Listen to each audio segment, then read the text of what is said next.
лабораториялык тастыктоо иштери кеңири жүрүп аткан кези 5 февралдан баштап бүгүнкү күнгө чейин 105.855 анализ жасалып, мына жыйынтыктарын берип, өткөн 24 сааттын ичинде, өткөн сутканын ичинде 2338 адам лабораториялык тесттен өттү.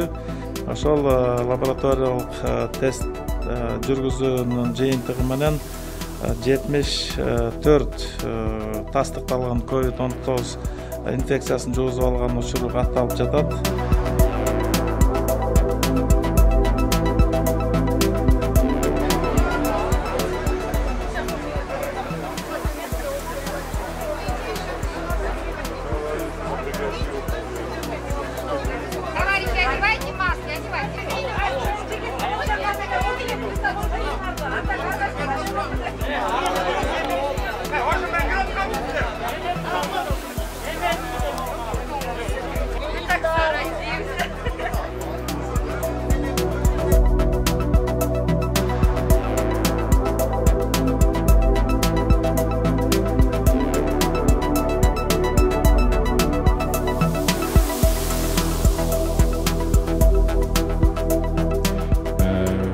Жүргүнчүлөрдү ташуу маскалар же респираторлор, кол каптар, колдору үчүн антисептик бар болгондо жана талаптарды так сактоо менен жүргүзүлөт.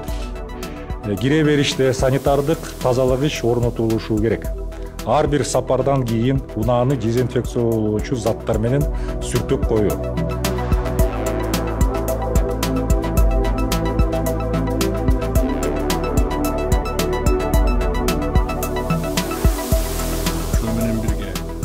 Бейчекке, иши жок, жөн эле көчөгө чыгуу, парктарга баруу, үй салуу жайларына баруу иштерин жалпы жарандарыбыздан суранып келет элем.